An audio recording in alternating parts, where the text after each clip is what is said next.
Hello. Today,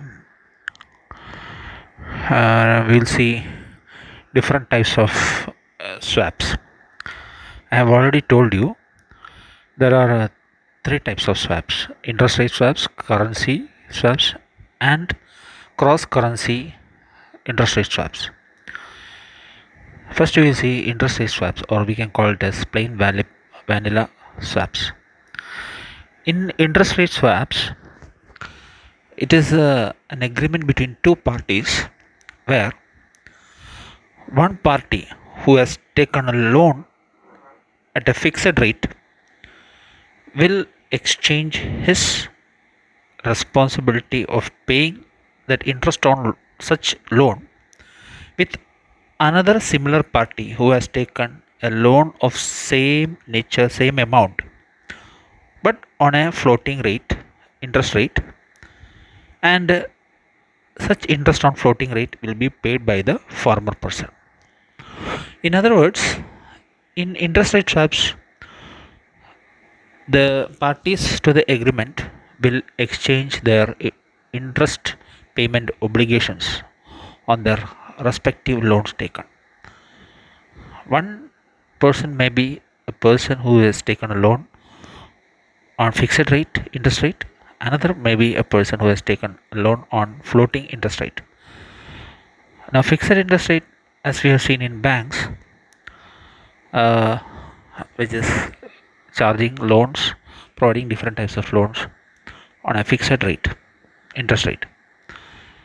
Floating interest rate loans are usually given by money market intermediaries or money market institutions who charge the interest rate depending upon the demand and supply conditions. So there the interest rate, that is the market rate, depends upon the daily demand and supply conditions. So that varies from period to period. When demand is more, the interest rate may be charged high. Usually in market we have a specific interest rate followed in respective different parts of the world. For example, we have LIBOR, London Interbank Offer Rate. Then we have MIBOR in India, that is Mumbai Interbank Offer Rate. Then we have prime lending rate, like that. I'll give you an example to understand how this interest rate swaps work between two parties. Now you assume that there are two companies, say A and B. Okay, now as shown on the screen, I'll explain that. Two parties A and B has taken rupees 5 lakhs each from uh, lender X and lender Y respectively. So the first company who has taken loan, that is company who has taken the loan from lender X rupees 5 lakhs, he has taken loan on a fixed interest rate of 12% per annum. So he has to pay per annum 60,000 rupees, say. Okay.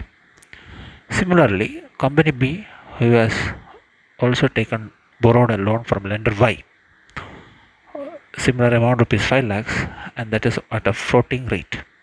It means market rate, which is specified as PLR plus 0.5 percentage.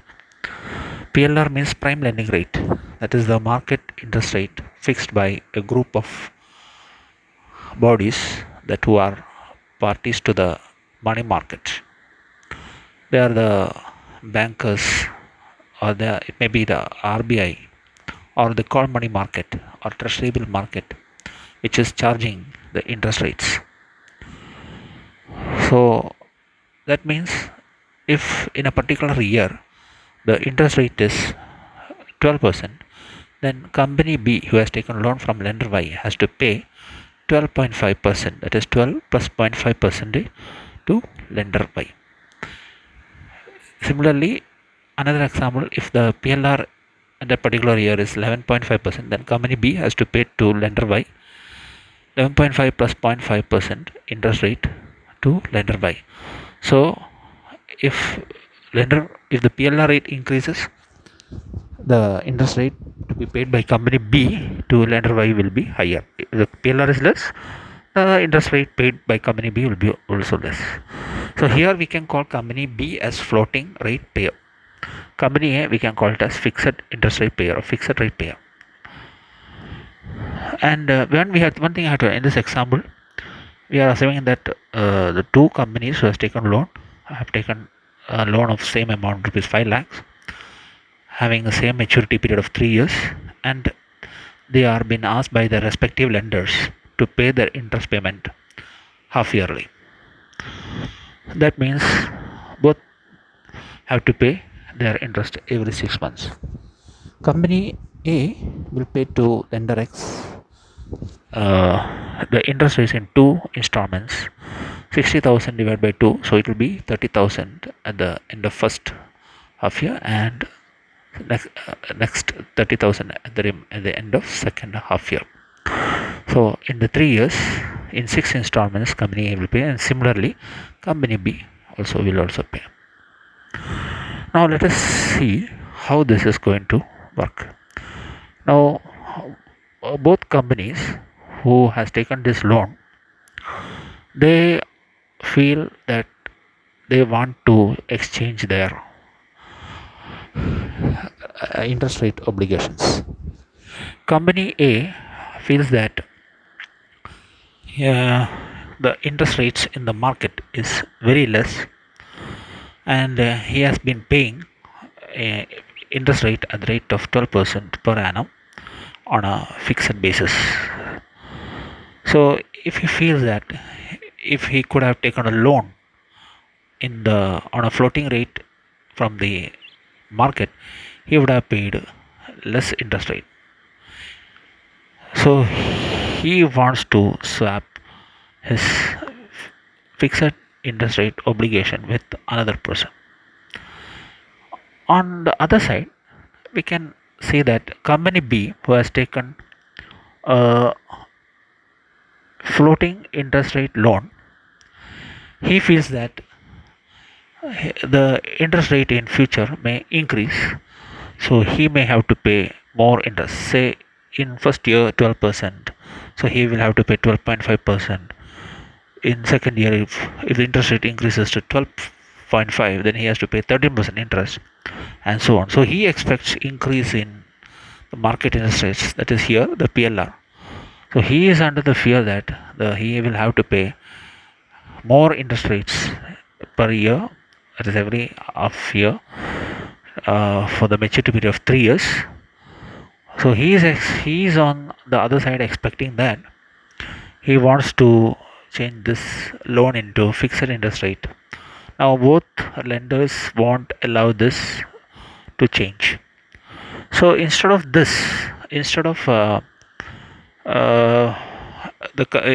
when this both companies, company A and company B, are of such interest and such expectations, they can do one thing is they can come into an agreement in such a way that company A will agree to meet the interest rate obligations of company B.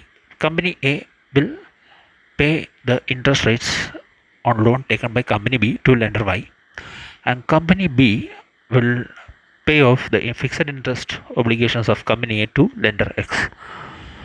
So this is this picture explaining how this is working on. Now in this case I have shown you there are two borrowers, borrower A and borrower B. Borrower A who is paying fixed interest rate to lender X, and borrower B who is paying a floating interest rate to lender Y.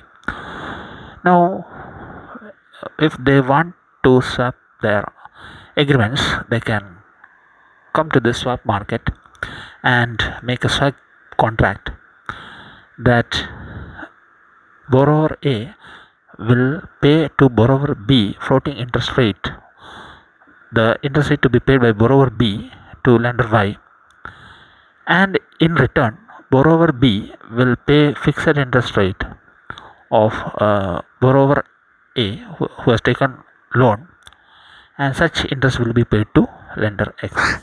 In such way, this swap can be used to by the two traders, by two companies, to swap their liabilities. Now, assume that this is the floating interest rates. Okay.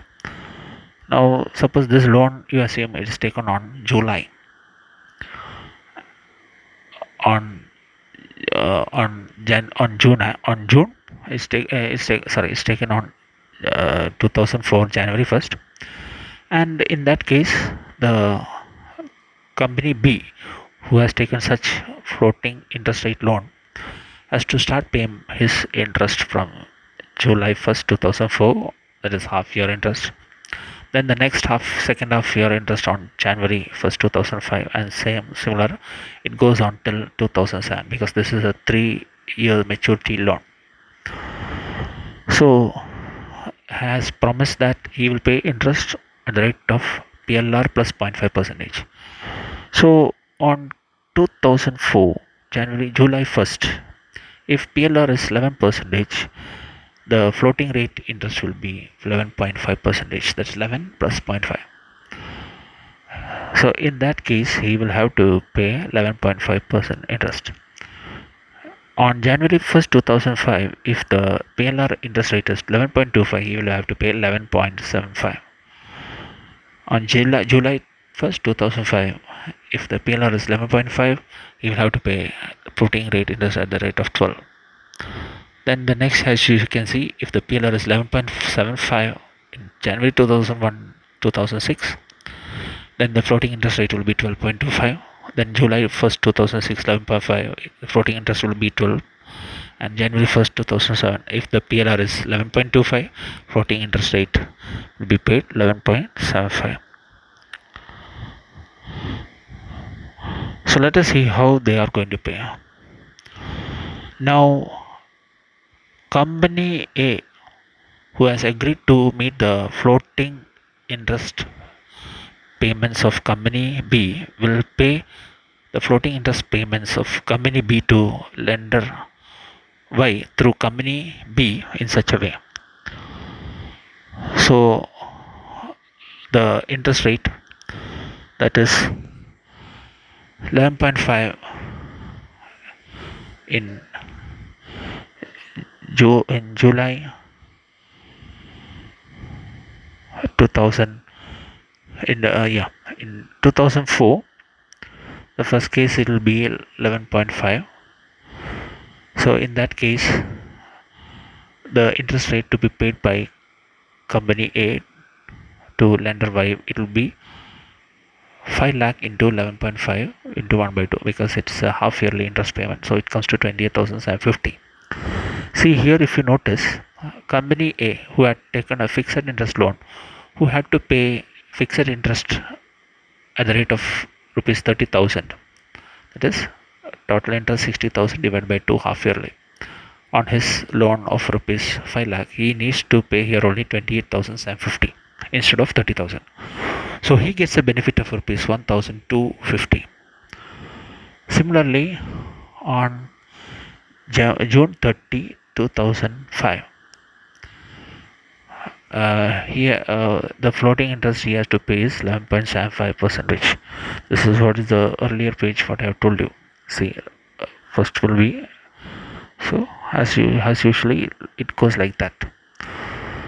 So on June 30, 2005, he has to pay 11.75 percentage. So 11.75 percentage into 5 lakh into 1 by 2, it will be 29,375. Here he gets a benefit of rupees 625, because instead of 30,000 he is paying 29,375. Now the next interest falls on December 31st, 2005. Now here the floating interest rate is 12 percentage, and it comes to 30,000 itself, that is 12 percentage into 5 lakh into 1 by 2. So no problem, it's a no loss no profit situation. Then the next interest due falls on June 30, 2006, where the floating interest rate is 12.25. into 5 lakh into 1 by 2, that comes to 30,625. So he, in this case, you can say only in this year he had to pay 625 rupees more. But when compared to the previous three payments, okay, this is not a big issue because he has to pay only 625 rupees extra. Then the next interest due payment, that is on December 31st, 2006, he pays an interest of 12 percentage, and there also 12 percentage into 5 lakh into 1 by 2, he needs to pay only rupees 30,000. And finally, the last interest due to close the loan, that is to be paid on June 30, 2007, is 11.75 percentage. In that case, it comes to again 29,375. Here he gains a benefit of rupees 625. Instead of paying in fixed interest of rupees 30,000, he needs to pay only 625 rupees. Now this is from the point of view of company A. Now if you look from the point of view of company B, who took a floating interest rate loan, here he needs to pay the interest rate, fixed interest rates on loan taken by company A to lender X. So in that case, company A, who has taken the loan at the rate of 12 percentage flat, he has to, that loan, such interest will be paid by company B.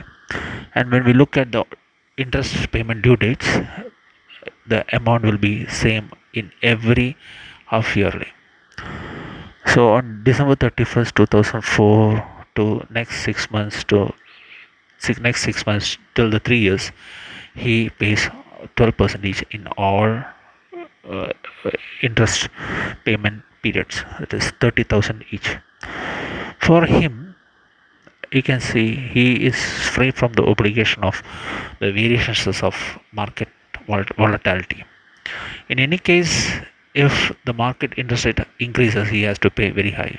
Now from the above case, if you understand, in June 30, 2006, if he had to pay such floating rate interest, he could have paid 30,625. Instead of that, he is paying only 30,000, if that is the fixed interest obligations of company A. So here you can say, in such a way, these two persons has exchanged their interest rate obligations. The company A, who is a fixed interest rate payer, has exchanged his interest rate obligations with company B, and company B, who was a floating interest rate payer, he has exchanged his liabilities to company A. Now in real case, sometimes it is not easy for both parties to find out such matching persons in the market. Sometimes you won't get same type of person who has taken same amount of loan, same amount of interest rate terms and references. So maybe these two parties they can contact intermediary, say a bank. And banks nowadays also, especially in international markets, they also enter into this such swap agreements. I will show you an example here. Now here, same example, company A, who has uh, who is taken a loan from lender X, who is at a fixed interest rate, same example, rupees 5 lakh at the rate of 12%. He approaches the bank, and bank will search uh, such a floating interest payer according to the needs of company A, because company A wants to exchange his fixed interest loan responsibility for a floating interest rate, because he is expecting decrease in decrease in market interest rates in future. So he is expected why he should pay fixed interest, instead of that he can pay less interest rates, because the market interest rates will be less if he takes a floating interest rate loan of somebody else. Now at the same time, company B also approaches the bank, or the bank finds such person, or bank finds such a group of persons. Bank can also do that. Bank can also find a group of persons who has taken a floating interest loan that can total together match the needs of company A. Now here we can say only one person. It is company B. So company A will approach the bank, and bank who act as a middleman will find such a matching person, that is company B, and make a swap agreement. Here company B is already a person who has taken a floating interest rate loan from lender Y, and who is of the same kind of interest of exchanging his floating interest rate for a fixed interest rate.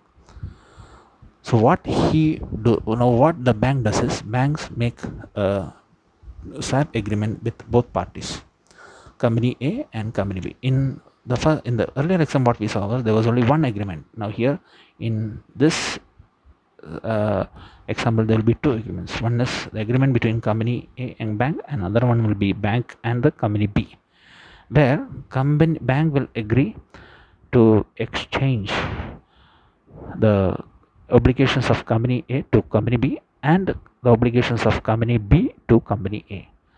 That means the fixed interest rates that has to be paid by company, the fixed interest that has to be paid by company A to lender X, that will be paid by company B, and the floating interests that is to be paid by company B to lender Y, that will be paid by company A. So now when this swap comes into the existence, both persons on their respective interest due dates will fulfill their obligations. So as shown in the screen, for company A will pay the floating interest rates to the bank, which will be transferred by to company B, and company B will pay that to lender Y. And company B, who has to fulfill the obligations of company A, that is the fixed interest rate, will pay the fixed interest through the bank, and bank will transfer that to company A to pay to lender X. So this is how you can make a swap agreement. In this type of agreement, there is a small there is a small risk of default. There can be an existence of counterparty risk. Actually, so swaps contracts have a high risk of counterparty risk. Any one party can default to their obligations. However, both parties who are entering has to take up their own risk. Later on in the class, we will see what are the different types of risk in swap agreement. Now, for the time being, we are not discussing that. So, in first example, the earlier example what we saw is, any one party will have to face the counterparty risk, or loss of default, or default risk, or credit risk.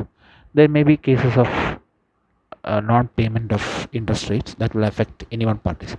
Now in this case, that means swapping through intermediaries, in case if any one party to the swap contract fails to meet the interest rate obligations, whether floating interest rate or fixed rate, to either parties, in that case the bank has the obligation to fulfill the promises given to either parties to pay their respective interest rates. Now in other words, I'll just give, in this example, say company A who has to pay the floating interest rate to lender Y. Suppose if company A doesn't pay or fails to pay such interest rates, then bank has to pay the floating interest rate from its own pocket to company B to pay to lender Y. So that will create a loss or extra burden on such intermediaries. So there is also such cases of default risk in such type of contracts where middlemen or intermediaries are there. However, it safeguard the parties. So in total, you can say interest rate swap is good to be made through intermediaries.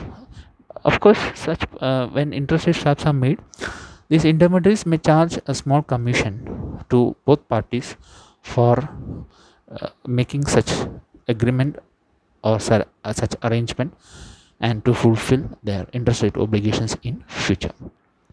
So this is how the interest rate swaps work. Hope you have understood how this interest rate swaps work. Now in the next section we'll see how how this or what is the purpose of this using this interest rate swaps.